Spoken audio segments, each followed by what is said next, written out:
Hi, hope you're doing well. Today I'm going to be reviewing the brand new album from Clipping called There Existed an Addiction to Blood. Hope you enjoy.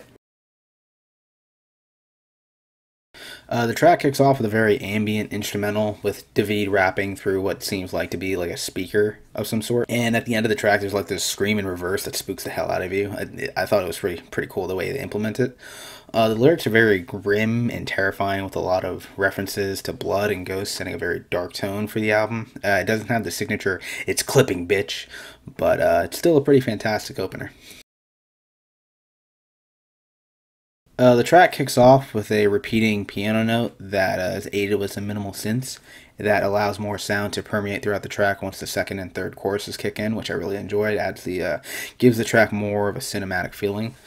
The theme of the track goes over this weird feeling that death is near, and it's woven into this narrative of unexpected death and chaos from either gang members or cops. I think it depicts inner city violence in a very interesting fashion.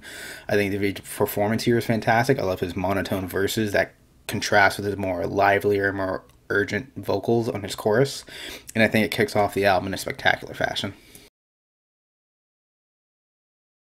This track utilizes a very dark ambient sound palette to it. It incorporates a lot more sounds like soft ringing and bells, almost like the track is taking place at a moonlit, mystic graveyard at night. I think the atmosphere they create here is pretty interesting. Ed's balloon feature is fantastic. I love the tribalistic tinge on his vocals in the performance, and he kind of sounds like he's a very sarcastic, omniscient voice speaking about death. Can you feel it? I think it's pretty catchy, very creepy hook as well. I think David is telling a story about someone who is seemingly framed or always been the first person to be the finger pointed at, and the despair and stress it comes with as like past actions always ease into their life, whether it's educational or for a job or just trying to live a normal life. I think that kind of urgent fear is very well presented here, and I think it's another impeccable track that keeps the album going. This is a pretty short interlude. It's just a tape recording of a woman kind of dealing with some very bizarre things that's happening to her, with a lot of like encounters with animals and unconventional attempts on her life. I think it's a pretty good interlude, and it adds some spookiness to the album. This one has a pretty droning instrumental with some kick drums and some very dense bass manipulation, along with some pretty big sub kicks as well. And I also love the song topic here. David is rapping about how seemingly glamorized gangs and mafias are, and kind of providing this leveled ground about how ruthless and cruel they actually are. And he uses a lot of Hollywood vernacular to show how wannabe gangsters or wannabe mafia people, yeah, we'll go with that, are like actors who play a character. And Benny the Butcher and El Camino both rap from the perspectives of these ruthless gangsters who like kind of shine a light on their very murderous activity. I also love the line where Benny says rappers dye their hair to sell music as opposed to repping a gang, which I think is pretty ironic. And David's last verse is pretty chilling as well. It kind of details this rapper being tortured to death, and it's immediately followed by this very harsh wall of noise, seemingly there to depict what death is like. It's a very, very terrifying song, I think, in essence.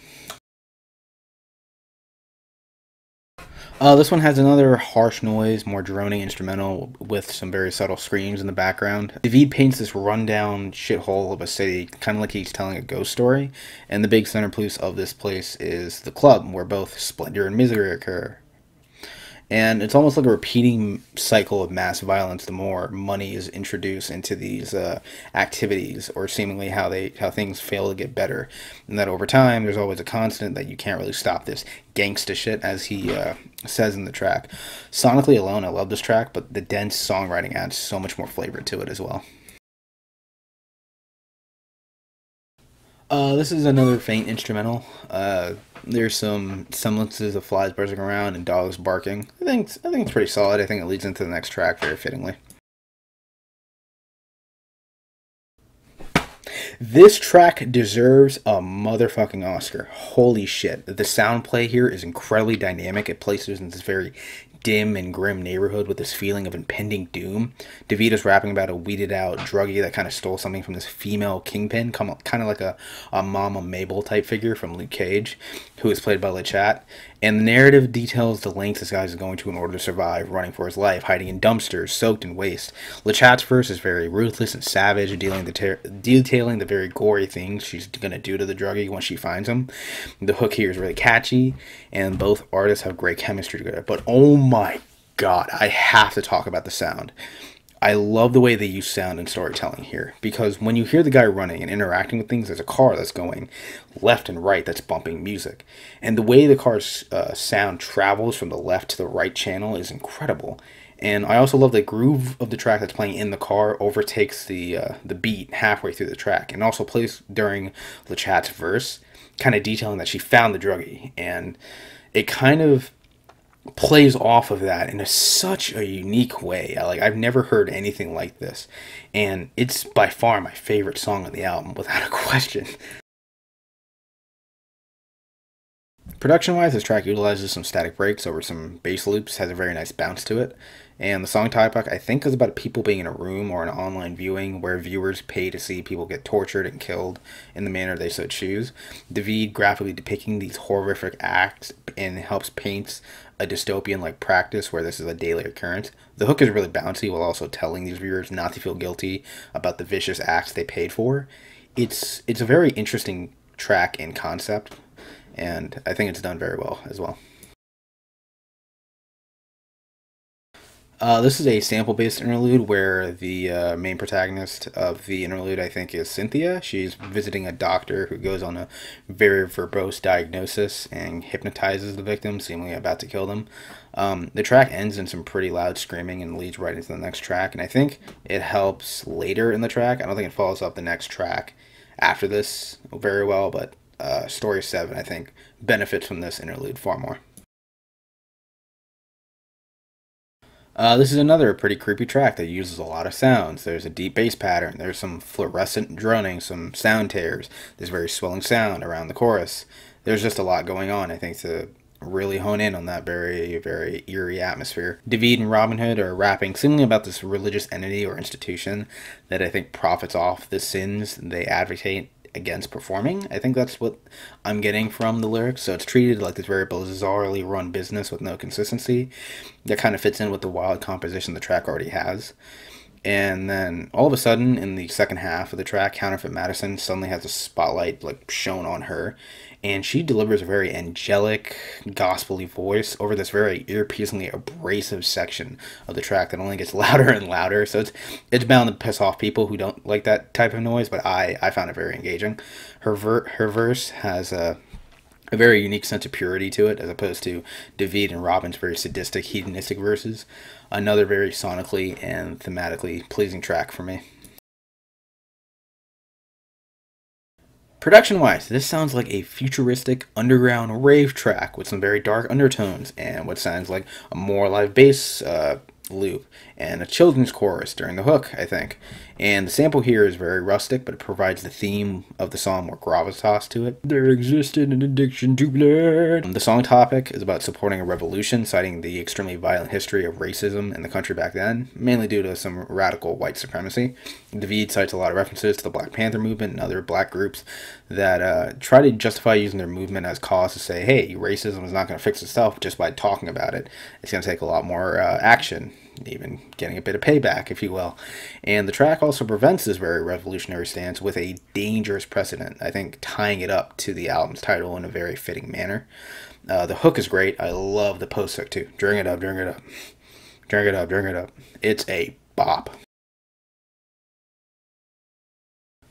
This is another saga in the Clipping cinematic universe. I'm always very, very excited to hear story tracks whenever Clipping releases them, because each one has a very unique dynamic to them, and this one is no exception. I like the production here. It's like a minimal industrial type beat with some breakage in sound, and also dynamically changes tempo and tone as the track progresses.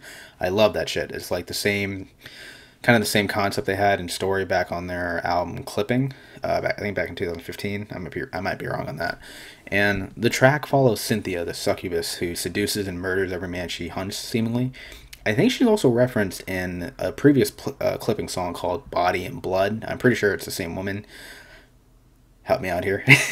um, but regardless of that, she is also seemingly a werewolf in this track as she is killed by a taxi driver with a silver bullet. David's performance is very dynamic, seemingly changing his flow and delivery every 10 seconds. I think that's pretty interesting. And again, there's just so much here to unpack, and sonically it's very appeasing. So, I could listen to this over and over again, never get bored, and always find new things and tie it back to previous output from the group's discography. This track, once again, kicks off with some very harsh, abrasive wall of noise that a lot of people I know are going to be pissed off the moment they hear the first 10 seconds of the song. But then it eases itself into a very spacey, analog instrumental with like these scattered transmissions and frequencies that make me feel like I'm in Talos 1 from the Prey reboot. I think it's a continuation from the end of La Mala Ordina, the death sound that was implemented at the end of that track. I think that's what they're trying to do here. And the song topics tackles this like feeling of eternal monotony from what I could tell. It also supports this very extremely haunting last verse from David. Lines going over contemplating suicide and embracing your rusted shell, kind of seeing your body more of a husk than a complete thing. These verses are also very static and stoic, and they give this very dark, dreary atmosphere an added element of apathy and hopelessness. I think it's a very depressing song that would have fit in more on their last album, Splendor and Misery, like sound-wise, but regardless on this album, I still think it fits very well. It's exactly what the title says it is. It's an 18-minute sound piece that's mostly composed of something burning and flames being stoked, kind of rising and decaying over time. And I think I heard the sound in the intro of the album, the stoking of the fire, and I think they were trying to tie it up the way the album started and finish it the exact same way. But I kind of wish there was more sound to this piece to complement more, like more environmental sounds or more of a thematic element to it, like samples or something. Because I feel like being a closer on this record that utilizes sound as a character, it's just kind of unfitting to kind of see this instrumental lack a lot of what makes the rest of this record so great.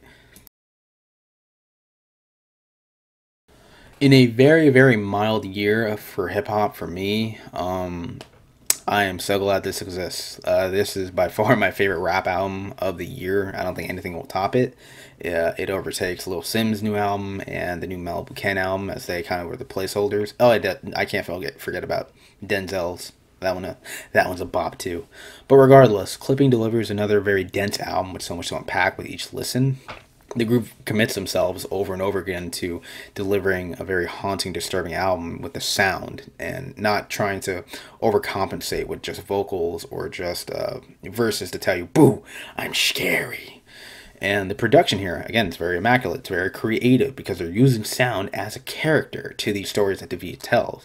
And David himself is such a great storyteller with these influxes of information that never seem to be useless in any manner. I could listen to this album over and over again and always find new things or connect them back to the band's discography, as I mentioned in one of my thoughts on a song previously on the review.